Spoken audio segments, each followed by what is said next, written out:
وإذ قال لقمان لابنه وهو يعظه يا بني لا تشرك بالله إن الشرك لظلم عظيم وإذ قال لقمان لابنه وهو يعظه يا بني لا تشرك بالله إن الشرك لظلم عظيم.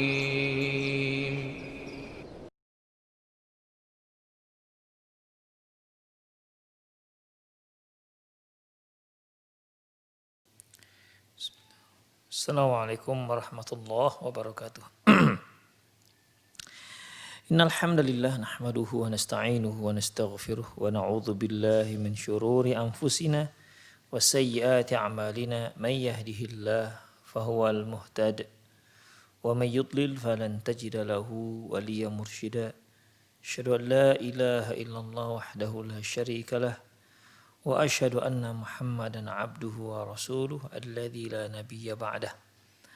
Wa qala Allah Subhanahu wa ta'ala ya ayyuhalladzina amanu taqullaha haqqa tuqatih wa la tamutunna illa wa antum muslimun. Ya ayyuhalladzina amanu taqullaha wa qulu qawlan sadida yuslih lakum a'malakum wa yaghfir lakum dhunubakum wa man yuti'illaha wa rasulahu faqad faza fawzan 'azima.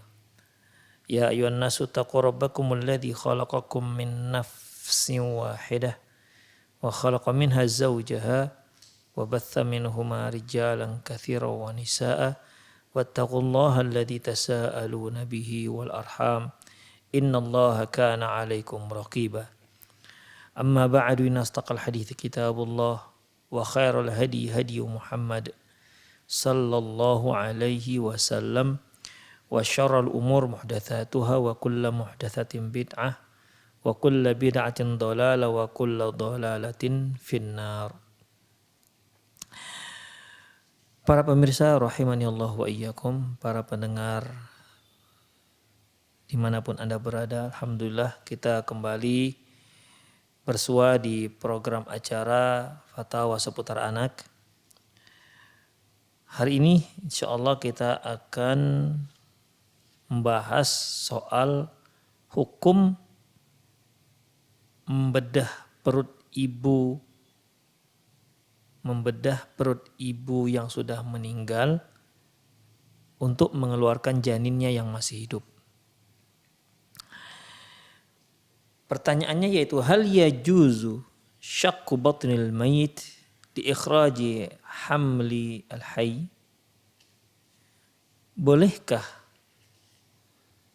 membedah perut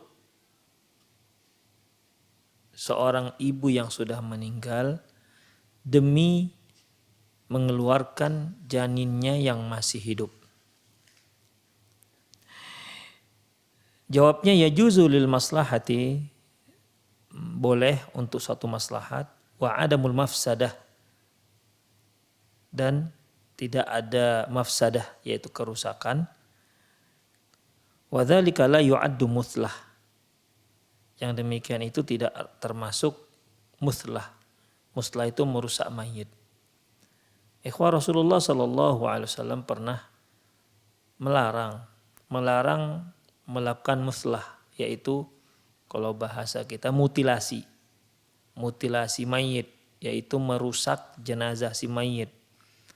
Sebagaimana yang pernah kita singgung sebuah hadis Rasulullah sallallahu alaihi wasallam pernah bersabda yang terjemahannya hukum mematahkan tulang si mayit sama hukumnya seperti mematahkan tulangnya ketika dia masih hidup. Oleh karena itu perlakuan kita terhadap mayit, jenazah itu sama perlakuan kita terhadap dirinya ketika dia masih hidup. Ya, seperti mungkin perlakuan kita kalau kita misalnya tidurkan si jenazah di atas kasur, ya sebagaimana ketika dia masih hidup kan juga kita tidurkan dia di atas kasur. Demikian. Ya misalnya ada jenazah, ya mungkin kita ada tikar. Ya kalau memang memungkinkan Di atas tikar kita bentangkanlah tempat kasur begitu. Sebagaimana ketika dia masih hidup, kita perlakukan juga dia ketika dia sudah meninggal. Pakai bantal misalnya, demikian ikhwah. Termasuk juga ketika kita itu memandikan jenazah. Ya, saya pernah melihat ada penyelenggara jenazah itu memandikan si jenazah dengan sabun deterjen. Ya, sabun deterjen. Ya, tentunya ini tidak dibenarkan ikhwah. Ya, alasannya bukan untuk, memang kalau logikanya sabun deterjen yang biasa kita gunakan untuk mencuci pakaian ya tentunya akan lebih bersih. Tapi kan ketika seorang masih hidup, dia tidak menggunakan sabun deterjen untuk membersihkan pakaian, digunakannya untuk mandi. Ya. Sebagaimana seorang tidak menggunakan sabun deterjen untuk pencuci pakaian ketika dia mandi, maka ya ketika dia sudah mayit kita perlakukan jugalah seperti itu. Jadi kita gunakan ketika kita memandikan si jenazah yaitu dengan menggunakan sabun-sabun mandi.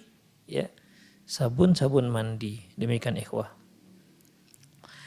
Oleh karena itu mengeluarkan si janin dari perut si ibu yang sudah meninggal itu untuk suatu maslahat dan tidak ada kerusakan. Dan tidak termasuk membedah perut ibu itu merusak si jenazah. Walaqad su'ilat an imra'atin waqad su'iltu an imra'atin matat wa fi batniha waladun hayy. Aku pernah ditanya tentang seorang wanita yang meninggal sementara di rahimnya ada janin yang masih hidup. Hal yushaqqu batunuha wa yukhriju amla. Apakah perut si ibu tersebut yang sudah meninggal itu boleh dibedah untuk mengeluarkan si janinnya? Apakah tidak? Fa'ajabtu qad ulima ma lahu ashabu rahimahullah yakni al-Hanabilah wa huwa annahum qalu fa in mata hamilun wa fi batniha waladun hayyun hurrima syaqqu batniha. Ya. Maka ketika itu aku menjawab ya sebagaimana sudah diketahui bahwasanya para ulama yang bermadzhab Hambali mereka mengatakan apabila seorang wanita sudah meninggal sementara di perutnya ada janinnya yang masih hidup, maka haram hukumnya. Haram hukumnya membelah perut si ibu. Jadi bagaimana? Wa akhrajahun nisa bil mu'alajat. Jadi hanya dibolehkan kaum wanita mengeluarkan si janin dengan berbagai macam cara ya. Tapi tidak membedah, mungkin diurut, dikusuk atau diapalah ya. Tapi yang jelas tidak dengan membedah ataupun membelah perut si ibu yang sudah meninggal tersebut. Wa dikhalul yad 'alal janin dan memasukkan tangan ke dalam rahim si ibu tersebut untuk memegang ataupun mengeluarkan si janin. Faman turja hayatuhu fa in ta'adzara mimman turja ala janin mimman turja hayatuh, yaitu fa idkhalul yad alal janin mimman turja hayatuh, yaitu masukkan tangan ke rahim si ibu maksudnya untuk mengeluarkan si janin ya yang memang diharapkan masih hidup. Fa in ta'adzara lam tudfan hatta yamuta ma fi batniha. Kalau memang tidak memungkinkan juga sudah dikusuk, diurut, dimasukkan tangan ke rahim juga tidak bisa keluar juga si bayi, padahal si bayi masih hidup, nggak bisa juga. Jadi bagaimana? Maka si wanita tersebut yang meninggal tersebut tidak boleh dikebumikan hingga janin yang ada dalam perut si ibu, yang ada dalam perut si jenazah itu juga sudah meninggal. Begitu. Jadi ya kalau nggak bisa diapa-apain lagi ya udahlah dibiarkan saja sampai si janin meninggal. Kalau janinnya belum meninggal nggak boleh mereka mengkebumikan si jenazah. ibunya. Saya ulangi, saya ulangi.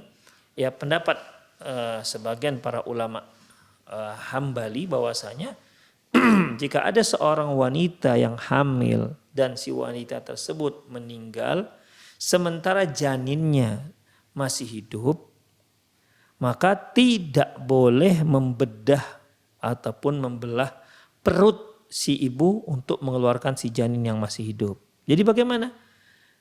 Caranya hanya dibolehkan dengan ya mengusuk, mengurut atau dengan cara-cara yang lain. Intinya tidak boleh fisiknya si ibu, jenazah si ibu itu dirusak. Atau dengan memasukkan tangan ke dalam rahimnya untuk mengambil si bayi yang diharapkan masih hidup. Kalau ternyata tidak ada yang bisa dilakukan, tidak juga keluar, maka dibiarkan. Dibiarkan si janin ikut mati bersama ibunya, ikut meninggal bersama ibunya. Barulah jenazah si ibu boleh dikebumikan. Kalau enggak boleh. Wa in kharaja ba'duhu hayyan syaqqa lil baqi. Namun apabila si janin sudah sempat keluar sebahagiannya, kepalanya sudah nongol, tapi sisanya belum bisa keluar. Ya, bahunya belum bisa keluar, baru bisa keluar kepalanya doang. Terus gimana? Barulah boleh dibedah, dipotong, di-cut ya, supaya si bayi bisa keluar.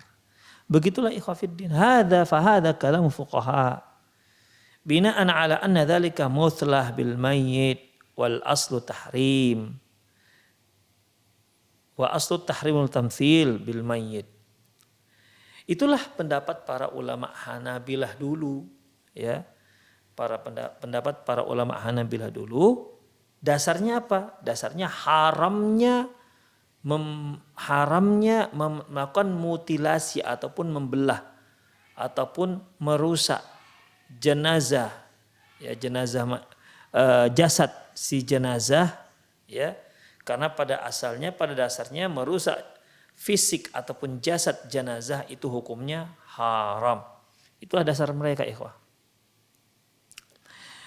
Kemudian illa in arada dzalikal maslahah qawiyyah mutahaqqiqah, kecuali jika memang jelas ada maslahat yang bisa dipastikan, yakni idza kharaja ba'duhu hayyan, yaitu jika sebahagian si janin sudah keluar dan jelas hidupnya. Nah itu dia. Ya jelas hidupnya. Fa innahu yashuqqul baqi lima fihi minal maslahatil maulud. Maka barulah boleh dibedah, barulah di-cut lah ya. Baru boleh dipotong, dibedah atau diapalah namanya. Untuk agar bisa mengeluarkan semua jasad si janin. Jadi mereka hanya membolehkan kalau sebahagian janin sudah keluar. Dan si janin sudah dipastikan hidup. Ya, sudah dipastikan hidup, maka boleh dibedah. Kalau enggak boleh. Jadi kalau janinnya belum keluar, ya, maka enggak boleh dibedah apapun. Hanya boleh dengan cara yang selain bedah, selain membelah. Itu dia. Ya. Itulah pendapat ulama mazhab Hanabilah pada waktu itu. Jadi bagi mereka kalau sudah muncul sebagian itu sudah jelas dia hidup. Tapi kalau belum muncul, belum bisa dipastikan. Sesuatu yang nggak bisa dipastikan nggak boleh merusak, ya, nggak bisa jadikan alasan untuk merusak, untuk membedah ataupun membelah fisik si jenazah. Baik, selanjutnya.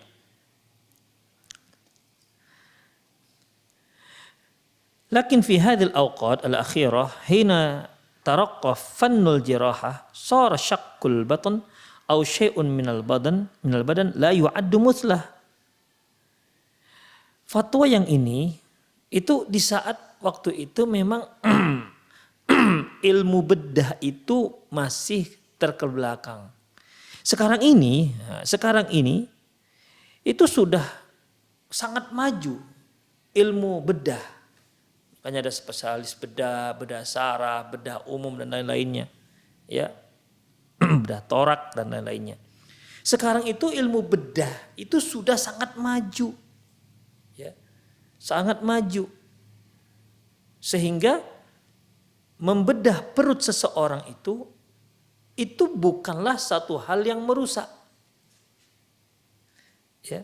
Fa yaf'alunahu bil ahya biridahum wa raghbatuhum bil mu'alajatil mutanawwi'ah. Makanya ini dilakukan bukan hanya terhadap si mayit, bahkan ini dilakukan untuk orang-orang yang masih hidup dengan keridoan mereka, dengan keinginan mereka sendiri demi untuk mengobati sebuah penyakit. Ya kalau kita lihat sekarang ikhwatiddin, seperti seorang wanita yang terkena kista misalnya, ya, atau tumor usus misalnya, atau bahkan ada bedah jantung misalnya, apalagi bedah saraf, ya, yang umumnya itu ada di kepala ini dibedah dibuka kulitnya, dilepas tengkorak tempurung kepalanya, itulah hasil daripada kecanggihan ataupun peningkatan ilmu bedah sekarang. Jadi nggak sama seperti yang dulu. Bahkan orang yang sedang dibedah pun nggak terasa kalau dia sedang dibedah. Seperti kita lihat sekarang sesar, ya, banyak sekali sekarang ibu-ibu yang melahirkan dengan cara disesar perutnya.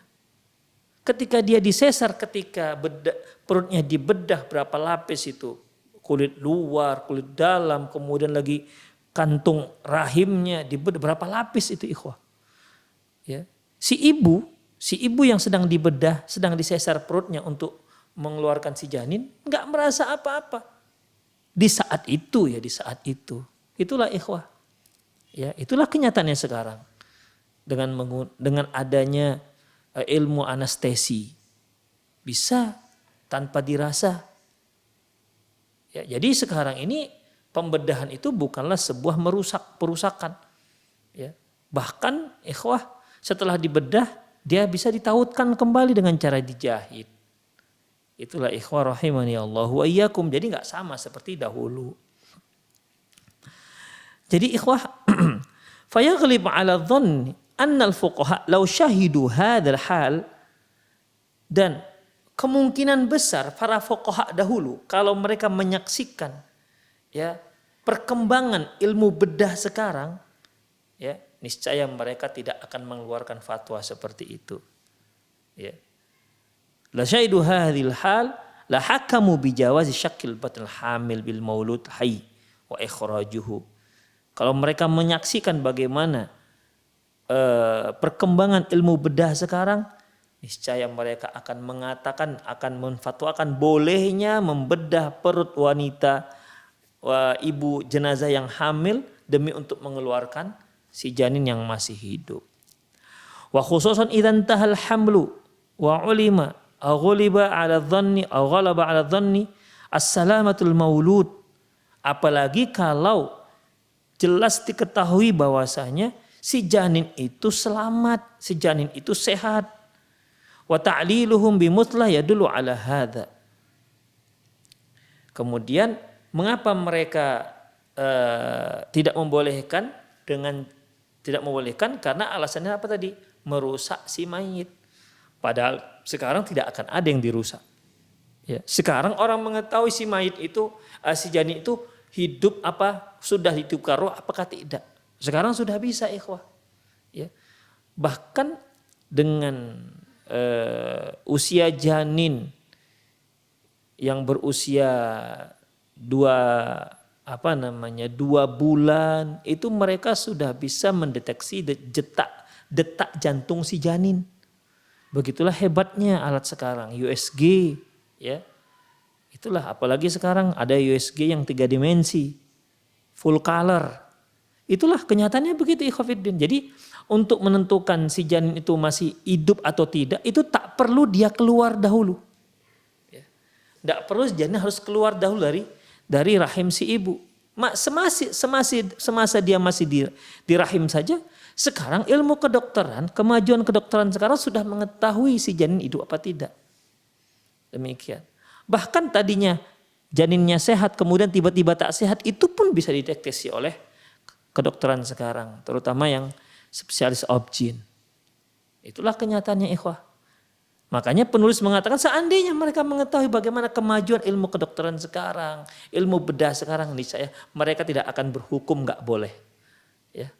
Pasti akan mereka katakan boleh. Kemudian ikhwah, wa mimma yadullu ala jawaz syaqqul batn ikhraj danil hayy.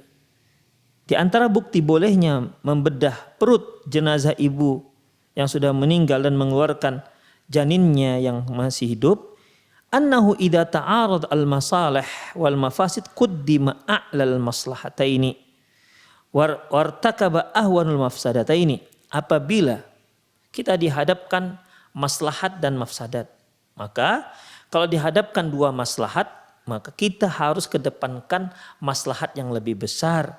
Kalau dihadapkan kepada kita dua mafsadah, dua kerusakan, ya, kita harus pilih salah satu, maka kita harus pilih yang paling ringan mafsadahnya. Wadzalika anna salamatal batn minasyaqqi maslahatun wassalamatul walad wa wujuduhu hayyan maslahatul akbar. Yaitu dengan membedah perut si ibu demi maslahat dan menyelamatkan anak yang masih hidup, ini jelas maslahat yang sangat besar. Jangan sampai ibunya meninggal, anaknya pun juga ikut meninggal. Itu ikhwah, padahal dia masih hidup. Wa aidan fasyaqqul batn mafsadatun. Demikian juga, ya. Demikian juga. Jadi di sini yang pertama ini ikhwah ada dua maslahat. Pertama, maslahat pertama yaitu tidak merusak perut si ibu. Tidak membedah perut si ibu. Jadi dia dibiarkan sempurna, dibiarkan tanpa dirusak, tanpa dibedah.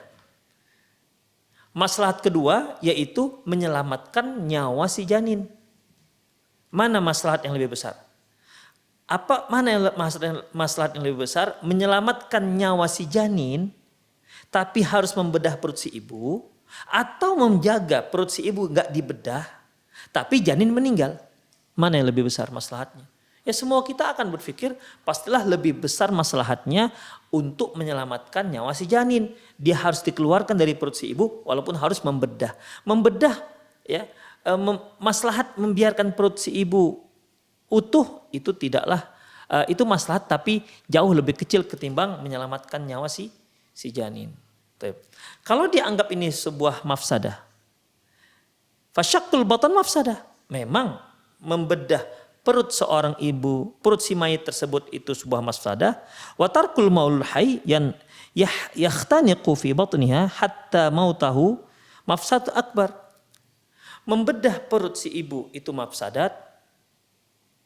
Membiarkan si bayi meninggal dalam perut ibunya itu juga lebih besar, itu mafsadat. Tapi meninggalkan si bayi dalam perut ibunya itu mafsadah yang lebih besar ketimbang, ya, membedah perut si ibu.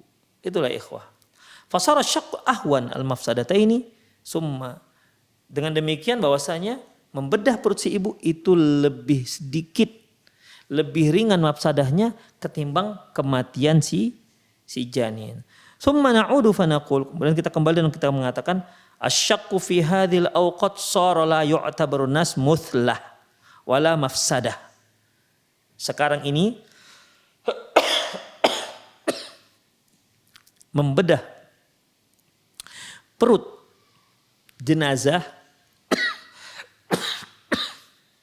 demi untuk menyelamatkan janin yang ada di dalam rahim si ibu yang meninggal, sekarang ini bukanlah lagi termasuk kategori mutlah atau mutilasi atau pengerusakan jenazah si mayit, jasad si mayit, enggak itu lagi, ya. Sekarang ini saya ulangi, dan apalagi sekarang ini membedah membedah perut si mayit itu bukanlah lagi sebuah muslah ataupun pengurusakan jasad si mayit, enggak lagi. Karena setelah itu dijahit dan seterusnya. Ya. Fayabaqa syai' yu'arid ikhraju bil kulliyah. Dengan demikian jelaslah bahwasanya sekarang tuh jauh lebih besar maslahatnya menyelamatkan nyawa si janin ketimbang membiarkan perut si jenazah tetap utuh. Demikian ikhwah rahimanallah. Jadi jelaslah bahwasanya ya itulah pertimbangannya ikhwah. Ya, itulah pertimbangannya bahwasanya mengeluarkan si janin dari ibunya, janin yang masih hidup dari perut ibunya sudah meninggal, itu lebih jauh maslahatnya ketimbang membiarkan menjaga keutuhan perut si ibu tidak dibedah.